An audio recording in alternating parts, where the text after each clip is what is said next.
Guys, previous lecture में हम discuss कर चुके हैं विद्युत द्विध्रुव यानी कि डाइपोल मोमेंट पर। डाइपोल मोमेंट क्या होता है, उसका डाइपोल द्विध्रुव और द्विध्रुव आघूर्ण क्या होता है। यहां पर हम उसी डाइपोल के लिए, उसी द्विध्रुव के लिए एक्सियल लाइन यानी कि अक्षीय रेखा पर विद्युत क्षेत्र के सूत्र की स्थापना करेंगे।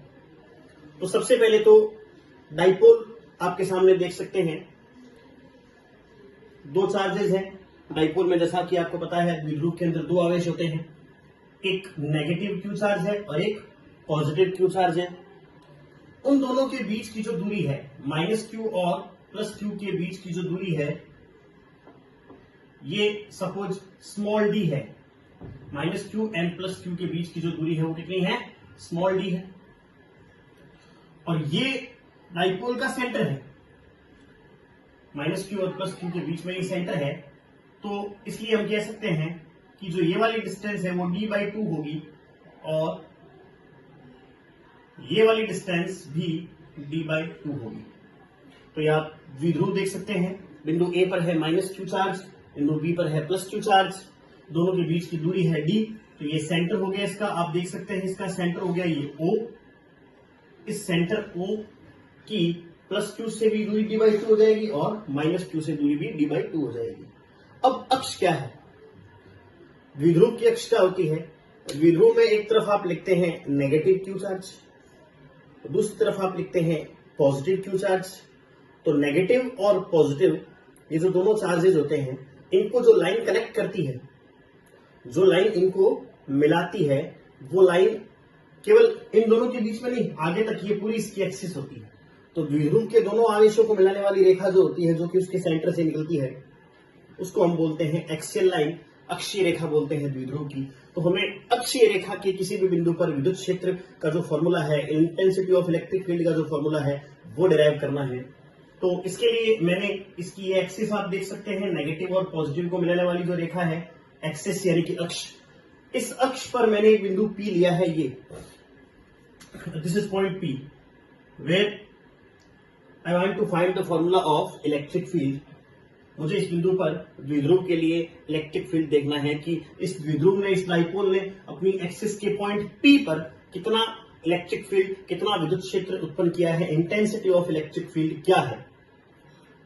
साथ में इस पॉइंट P की डाइपोल के सेंटर से जो डिस्टेंस है, आप देख सकते हैं ये लाइन जो है वो किसकी हो जाएगी, डाइपोल के सेंटर की हो जाएगी। और ये लाइन जो यहाँ पर आप देख रहे हैं, ये हो जाएगी पॉइंट P के लिए। तो सेंटर और पॉइंट P के बीच में जो ये वाली जो डिस्टेंस आप देख रहे हैं, ये स्मॉल r हमने ली है। स्मॉल r जो डिस्टेंस है वो किसके बीच में है, centre of dipole and point P, जो हमारा ऑब्जर्वेशन पॉइंट है, जहां पर हमें विद्युत क्षेत्र की तीव्रता ज्ञात करनी है। तो उस बिंदु पर उस बिंदु की पॉइंट O से जो डिस्टेंस है वो हो जाएगी स्मॉल r। अब चूंकि इस बिंदु P पर हमें जो विद्युत क्षेत्र की तीव्रता निकालनी है, वो पूरे डाइपोल के लिए देखनी है, वो पूरे द्विध्रुव के लिए देखनी है। और द्विध्रुव के अंदर दो आवेश होते हैं, तो इसका मतलब यहां पर इस पॉइंट पर डाइपोल के लिए इलेक्ट्रिक फील्ड इंटेंसिटी, द्विध्रुव के लिए विद्युत क्षेत्र की तीव्रता निकालने का तरीका क्या होगा कि पहले हम डाइपोल के जो दोनों इंडिविजुअल चार्जेस हैं, माइनस क्यू और plus Q, negative Q charge और पॉजिटिव क्यू चार्ज जो है, उन दोनों के लिए सबसे पहले हमें पॉइंट P पर इंडिविजुअल इलेक्ट्रिक फील्ड, अलग अलग विद्युत क्षेत्र निकालना होगा कि नेगेटिव क्यू ने यहां पर पॉइंट P पर कितना इलेक्ट्रिक फील्ड जनरेट किया और पॉजिटिव क्यू ने इस पॉइंट P पर कितना इलेक्ट्रिक फील्ड जनरेट किया। और उसके बाद में जो दोनों इलेक्ट्रिक फील्ड हमारे पास में आएंगे, नेगेटिव क्यू का और पॉजिटिव क्यू का, उनको हम E1 और E2 से लिखेंगे। तो फिर E1 और E2 का अपने को वेक्टर एडिशन करना है, यानी कि सदिश योग करना है। तो इसका मतलब हम कह सकते हैं कि पॉइंट P पर जो विद्युत क्षेत्र होगा, पॉइंट P पर जो परिणामी विद्युत क्षेत्र होगा, वो परिणामी विद्युत क्षेत्र दोनों आवेशों के स्वतंत्र विद्युत क्षेत्र का सदिश योग होगा।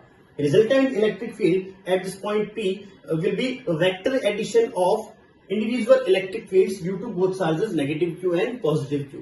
तो यहां पर सबसे पहले हमें माइनस क्यू के लिए निकालना होगा पॉइंट P पर, और फिर प्लस क्यू के लिए निकालना होगा। मैंने आपको इलेक्ट्रोस्टैटिक्स के ही एक लेक्चर के अंदर बताया था कि एक इंडिविजुअल चार्ज जो होता है, एक पॉइंट चार्ज जो होता है, बिंदु आवेश, उस बिंदु आवेश के कारण स्मॉल r दूरी पर जो विद्युत क्षेत्र का सूत्र है वो हम लिखते हैं K Q/r²। के क्यू अपॉन में आर स्क्वायर। यहां पर के कांस्टेंट होता है, क्यू वो आवेश हो गया जिसके लिए आपको विद्युत क्षेत्र निकालना है, एंड स्मॉल आर जो है वो यहां पर हम लेते हैं आवेश की ऑब्जर्वेशन पॉइंट से दूरी। तो यहां पर अगर आप नेगेटिव क्यू चार्ज के लिए पॉइंट पी पर इलेक्ट्रिक फील्ड निकालेंगे और उसके बाद में पॉजिटिव क्यू के लिए निकालेंगे, तो सबसे पहले आपके पास में डिस्टेंस होनी चाहिए, दूरी होनी चाहिए। तो यहां पर हम लिखेंगे distance of negative Q charge from point O, sorry point P, क्योंकि हमारा जो ऑब्जर्वेशन पॉइंट है वो पॉइंट पी है।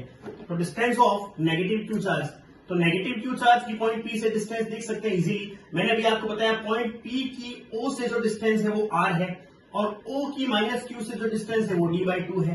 तो ये डिस्टेंस हो जाएगी आर और ये हो जाएगी डी बाई टू। तो टोटल डिस्टेंस हो जाएगी आपकी R plus D by two. Similarly जो पॉजिटिव क्यू चार्ज है आपका धनावेश है, उस पॉजिटिव क्यू चार्ज की अगर मैं डिस्टेंस देखूंगा तो ये डिस्टेंस कितनी है, आर है। आपको ये डिस्टेंस देखनी है, ओ और पी की डिस्टेंस जो है वो आर है। तो अगर मैं इसमें से ओ और बी की डिस्टेंस, मतलब अगर मैं डी बाई टू को माइनस कर दूं तो ये रिमेनिंग डिस्टेंस आ जाएगी मेरे पास में R minus D by two. तो माइनस क्यू की बिंदु पी पर दूरी और प्लस क्यू की बिंदु पी पर दूरी।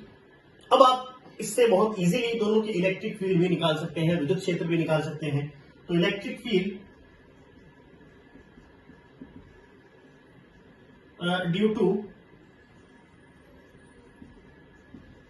Negative Q charge at point P, minus Q आवेश के कारण बिंदु पी पर विद्युत क्षेत्र की तीव्रता। तो अगर फॉर्मूला लगाएं आप के क्यू अपॉन आर स्क्वायर का, तो E1 हो जाएगा आपके पास में के एंड चार्ज इज क्यू। याद रखेंगे जब भी हम के क्यू अपॉन आर स्क्वायर के अंदर क्यू की वैल्यू पुट करते हैं तो यहां पर आपको मैग्नीट्यूड पुट करना है। You will have to put the magnitude, charge का जो परिमाण है, क्योंकि नेगेटिव जो है वो उसकी डायरेक्शन को रिप्रेजेंट करेगा, इलेक्ट्रिक फील्ड की दिशा को प्रदर्शित करेगा। तो यहां पर आपको केवल और केवल क्या लिखना है, क्यू लिखना है। सो के क्यू अपॉन में क्या होता है आर स्क्वायर। आर स्क्वायर का मतलब क्या होता है, दूरी का स्क्वायर। तो माइनस क्यू की बिंदु पी से दूरी कितनी है, R plus D by two है। तो R plus D by two का स्क्वायर। अब ये जो नेगेटिव चार्ज है, माइनस का जो चिन्ह है वो हमने यहां नहीं लगाया, हमने इस माइनस का यहां यूज नहीं किया। तो अब हम माइनस का यूज कहां करेंगे, क्योंकि माइनस का यूज तो हम एक ही बार कर सकते हैं। या तो आप इस माइनस को यहां पुट करें, और या फिर इस माइनस का यूज हम कहां करेंगे, डायरेक्शन में करेंगे, दिशा में करेंगे। तो हमने यहां पर माइनस का यूज नहीं किया, हमने यहां पर केवल किसको लिखा है, क्यू को लिखा है। तो नेगेटिव अभी हमारे पास में है, तो इसका मतलब ये नेगेटिव चार्ज जो है उसके लिए बिंदु पी पर दिशा निकालनी है। मैंने आपको नेगेटिव चार्ज के लिए बिंदु पी पर दिशा बताई थी कि माइनस क्यू के लिए बिंदु पी पर जो दिशा होती है वो रेडियल इनवर्ट्स होती है। मतलब माइनस के लिए कहां होती है, आवेश की तरफ होती है, टुवर्ड्स चार्ज। अगर आपने प्रीवियस लेक्चर देखे होंगे तो यहां पे आप देख सकते हैं इस पॉइंट पी पर मैं अगर अपना मार्कर रखूंगा तो इस पॉइंट पी के लिए माइनस क्यू चार्ज कहां है, इधर है। तो इसलिए इलेक्ट्रिक फील्ड भी कहां होगा, इधर होगा। यहां पर आप ध्यान रखेंगे कि जब आप इलेक्ट्रिक फील्ड जो है, विद्युत क्षेत्र जो है E1 अभी आपने निकाला है, किसका निकाला है, माइनस क्यू का निकाला है। तो आप E1 की दिशा देख रहे हैं, मतलब नेगेटिव क्यू के लिए, तो उस समय आपको प्लस क्यू की तरफ नहीं देखना है। जब आप डायरेक्शन माइनस क्यू की निकाल रहे हैं तो आपको प्लस क्यू की तरफ ध्यान नहीं देना है कि वो कहां रखा हुआ है। अब आपने देखा कि इसकी जो दिशा है वो कहां आ रही है, फ्रॉम पी टू ए। यहां पर पी है, यहां पर ए है, तो फ्रॉम पी टू ए। तो इसकी डायरेक्शन हम यहां एक बार मेंशन कर देते हैं, फ्रॉम पी टू ए। वैसे यहां आपने डायग्राम में देख लिया है कि जो E1 की डायरेक्शन है वो इस तरफ है। सिमिलरली अगर मैं पॉजिटिव क्यू चार्ज के लिए भी इलेक्ट्रिक फील्ड निकालूं तो उसको लिखा जाएगा E2 से, उसको E2 से लिखा जाएगा। तो यहां पर E2 के लिए अगर फॉर्मूला देखेंगे तो यही के, ये पॉजिटिव चार्ज है Q अपॉन में ये वाली दूरी देखो प्लस Q की बिंदु P से दूरी कितनी है R माइनस d/2 का होल स्क्वायर। अब इस पॉइंट पर अगर मैं पॉजिटिव के लिए डायरेक्शन देखूंगा तो पॉजिटिव के लिए मैंने बताई थी आपको जो डायरेक्शन होती है वो रेडियली आउटवर्ड्स होती है, बाहर की तरफ होती है, मतलब जिस तरफ पॉजिटिव चार्ज रखा हुआ है उसके विपरीत आपको जाना होता है। तो अगर मुझे यहाँ पॉइंट पी पर दिशा निकालनी है तो इसके लिए पॉजिटिव चार्ज कहां रखा हुआ है, इस तरफ रखा हुआ है, तो पॉजिटिव चार्ज के लिए इलेक्ट्रिक फील्ड कहां हो जाएगा, वो सामने की तरफ हो जाएगा E2। तो E2 की जो डायरेक्शन है वो हो जाएगी from B to P,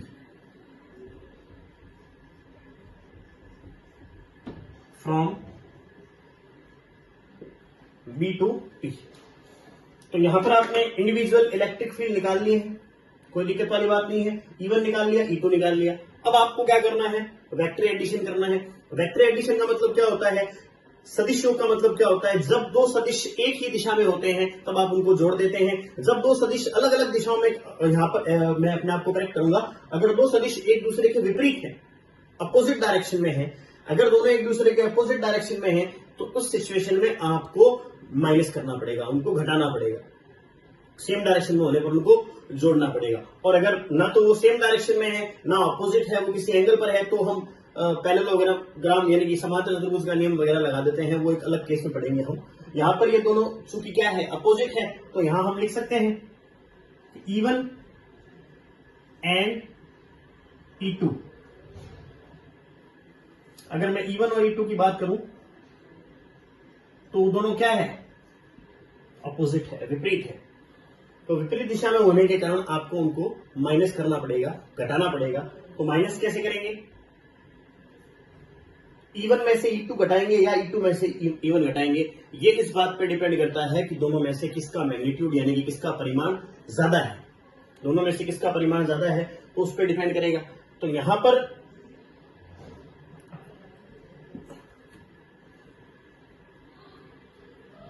E1 और E2 की अगर कंपैरिजन करें तो E1 है विद्युत क्षेत्र किसके लिए, माइनस Q के लिए, E2 किसके लिए है, प्लस Q के लिए है। यहां पर माइनस और प्लस का कोई वैसे इफेक्ट नहीं पड़ेगा, चार्ज दोनों एक जैसे ही है, Q और Q। माइनस और प्लस तो वो दिशाओं में काम आ जाएगा, तो ऐसा नहीं है कि माइनस Q है तो उसका इलेक्ट्रिक फील्ड कम होगा, नहीं, दोनों का परिमाण समान है Q और Q, तो इलेक्ट्रिक फील्ड चार्ज के हिसाब से तो सेम ही होगा, लेकिन यहाँ पर डिस्टेंस जो है वो, दूरी जो है वो अलग अलग है। माइनस Q जो है वो पॉइंट P से दूर है, प्लस Q पॉइंट P के नजदीक है, करीब है, इसके नजदीक है, तो इसलिए इसका इलेक्ट्रिक फील्ड ज्यादा होगा, प्लस Q का इलेक्ट्रिक फील्ड ज्यादा होगा। प्लस Q का इलेक्ट्रिक फील्ड E2 है तो E2 की वैल्यू ज्यादा होगी और E1 की वैल्यू जो है वो यहाँ पर कम होगी। तो इसलिए आपको यहाँ पर जो परिणामी विद्युत क्षेत्र निकालना है, जो रिजल्टेंट इलेक्ट्रिक फील्ड निकालना है, तो उसके लिए आपको E2 माइनस E1 करना होगा, E2 में से E1 को घटाना होगा। तो E2 में से E1 को घटाएंगे तो ये स्टेप माइनस ये स्टेप हो जाएगा, तो इन दोनों में K और Q जो है वो कॉमन रहेगा, यहां पे आ जाएगा 1/r माइनस d/2 का whole square minus 1/r plus d/2 का होल स्क्वायर। KQ कॉमन आ जाएगा बाहर, E is equals to KQ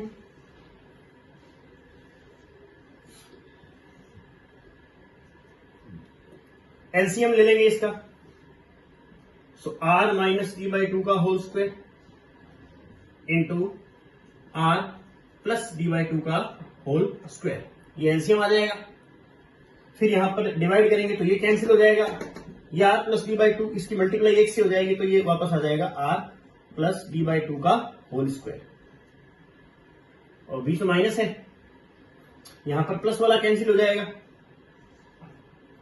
तो ये आ जाएगा r माइनस d/2 का होल स्क्वायर। अब एक बार बोर्ड को साफ करना पड़ेगा, तो आप जो ये इतना टॉपिक है उसको एक बार दोबारा रिपीट समझने के लिए इसका स्क्रीनशॉट लेकर के भी रख सकते हैं। तो यहां पर अब इनका होल स्क्वायर आपको खोलना है, r प्लस d/2 का whole square minus r minus d, इन दोनों का होल स्क्वायर खोलेंगे,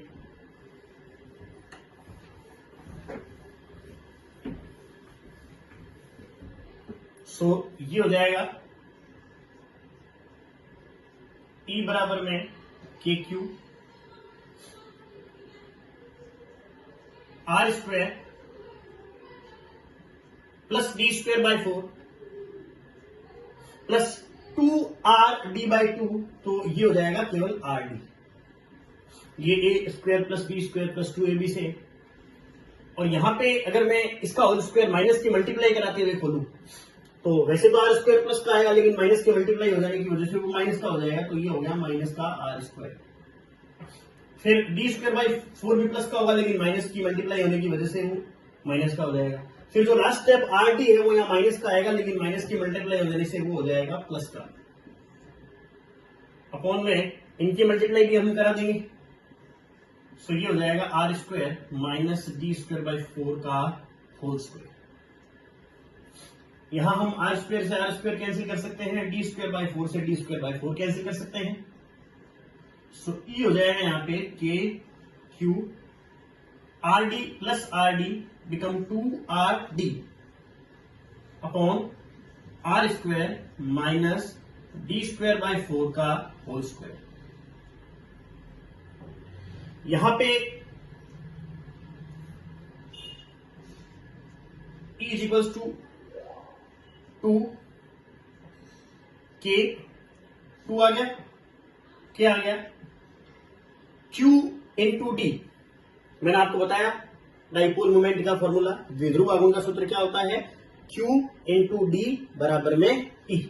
this is the formula of dipole moment, द्विध्रुव आघूर्ण का सूत्र होता है। सो Q इंटू डी की जगह मैं P लिखूंगा R अपॉन, अगर यहां पे आप देखें so R square minus D square by 4, R square जो है उसकी वैल्यू डी स्क्वायर बाय 4 की कंपैरिजन में बहुत ज्यादा है, क्योंकि डी क्या होता है, डी यहां पर डी है डाइपोल यानी कि द्विध्रुव के दोनों आवेशों के बीच की दूरी। अकॉर्डिंग टू डेफिनेशन वो बहुत कम होती है, ज्यादा नहीं होती, तो यहां पर डी की वैल्यू छोटी हो गई। यहां पर 4 से डिवाइड यानी ओवरऑल ये छोटी वैल्यू जो है उसका स्क्वायर करने पर वो और छोटी हो जाएगी, और उसमें 4 से डिवाइड करेंगे तो बिल्कुल नेग्लिजिबल हो जाएगी। और आर यहां पर बड़ी वैल्यू है और उसका भी आपने स्क्वायर किया है, तो यहां पर आर स्क्वायर जो है वो डी स्क्वायर बाय 4 की कंपेयर में बड़ा है, इसलिए हम आर स्क्वायर की कंपैरिजन में इसको नेग्लेक्ट कर सकते हैं, इसको छोड़ सकते हैं। अगर हम इसको छोड़ देंगे तो हमारे पास में यहां पर आर स्क्वायर बचेगा, और उसका जो स्क्वायर करेंगे तो ये हो जाएगा आर की पावर 4। ये आर से आर कैंसिल हो जाएगा, तो यहां पे 3 बचेगा। सो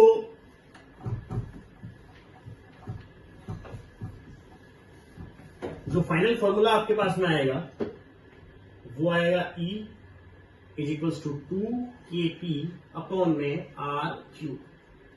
यहां पर मुझे इसका वेक्टर फॉर्म भी समझना होगा।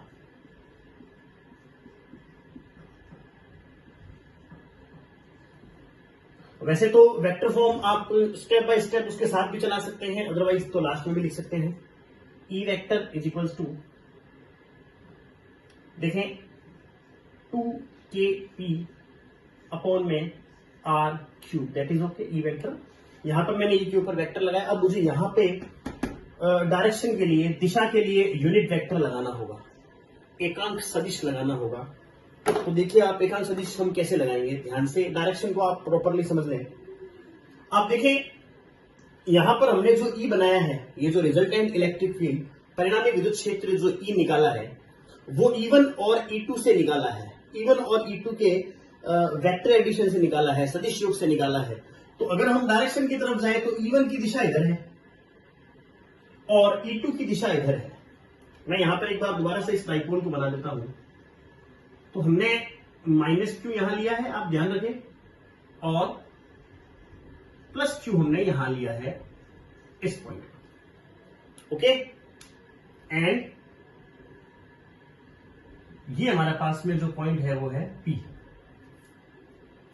तो -Q यहां +Q और दैट इज पॉइंट P। सो अगर मैं यहां पर माइनस के लिए दिशा देखूंगा तो माइनस के लिए दिशा कहां आ रही है, इस तरफ आ रही है, ओके। E1 की दिशा इधर है, एंड फॉर पॉजिटिव उस पॉइंट पर डायरेक्शन कहां है, उस तरफ है, okay. This is the direction of E2। So E1 and E2 are in opposite direction. तो आप फिर रिजल्टेंट डायरेक्शन दोनों की तरफ तो ले जा नहीं सकते, तो फिर रिजल्टेंट डायरेक्शन का क्या हिसाब किताब होगा? परिणामी दिशा क्या होगी? ई की दिशा क्या होगी? ई की दिशा उस तरफ होगी डेफिनेटली जिसकी वैल्यू ज्यादा है, जिसका परिमाण ज्यादा है। और मैंने आपको पहले ही बता दिया था कि यहाँ पे E2 का मैग्नीट्यूड ज्यादा है, E2 का परिमाण ज्यादा है। सो जो रिजल्टेंट डायरेक्शन है, जो ई की दिशा है, वो कहां होगी? E2 की दिशा में होगी। E2 कहां है? उधर है। तो परिणामी विद्युत क्षेत्र रिजल्टेंट इलेक्ट्रिक फील्ड ई भी कहां होगा? उस तरफ होगा। ओके, अच्छा, मैंने आपको प्रीवियस लेक्चर में डाइपोल मोमेंट समझाया था, द्विध्रुव आघूर्ण समझाया था। तो द्विध्रुव आघूर्ण एक वेक्टर क्वांटिटी है, सदिश राशि है, और द्विध्रुव आघूर्ण की दिशा क्या बताई थी? From negative charge to positive charge. तो अगर इस डाइपोल के लिए मैं डाइपोल मोमेंट देखूं तो किस तरफ होगा? द्विध्रुव आघूर्ण किधर होगा? -2 प्लस, यानी कि उस तरफ होगा। ओके, तो यहां पर कॉन्सिक्वेंस ये निकला कि डाइपोल का डाइपोल मोमेंट किधर है? द्विध्रुव आघूर्ण किधर है? उधर है। रिजल्टेंट इलेक्ट्रिक फील्ड किधर है? वो भी उधर है। तो इसका मतलब पॉइंट P पर जो परिणामी विद्युत क्षेत्र है वो किसकी दिशा में है? द्विध्रुव आघूर्ण की दिशा में है। जो रिजल्टेंट इलेक्ट्रिक फील्ड है वो किसकी डायरेक्शन में है? डाइपोल मोमेंट की डायरेक्शन में है। Resultant electric field dipole moment की डायरेक्शन में है, तो यहां पर मैं P कैप लगा सकता हूं। This is P cap. P cap क्या डिनोट कर रहा है? What is P cap? P cap denote कर रहा है कि जो इलेक्ट्रिक फील्ड की डायरेक्शन है वो P कैप यानी कि डाइपोल मोमेंट की डायरेक्शन में है। और डाइपोल मोमेंट कहां है? उस तरफ है।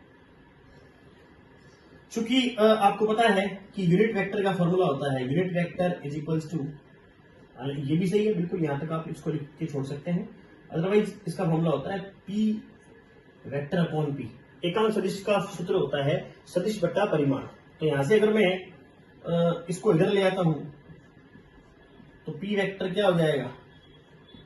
P इंटू P कैप हो जाएगा। सो P इंटू P कैप की जगह में वेक्टर, तो इनकी जगह पर मैं ऐसे भी लिख सकता हूं,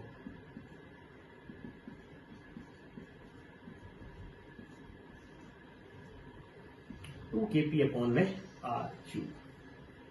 So this is the formula of electric field, 2kP upon में R3, where K is constant, P is what? Dipole moment, द्विध्रुव आघूर्ण, and small r क्या है यहाँ पर? Distance between center of dipole and observation point at axial line, जहां पर भी आपने लिया है। तो यहां पर ये एक इंपॉर्टेंट कॉन्सेप्ट खत्म होता है। किसी भी द्विध्रुव की अक्ष पर विद्युत क्षेत्र का सूत्र ये होता है 2kP अपॉन में R3।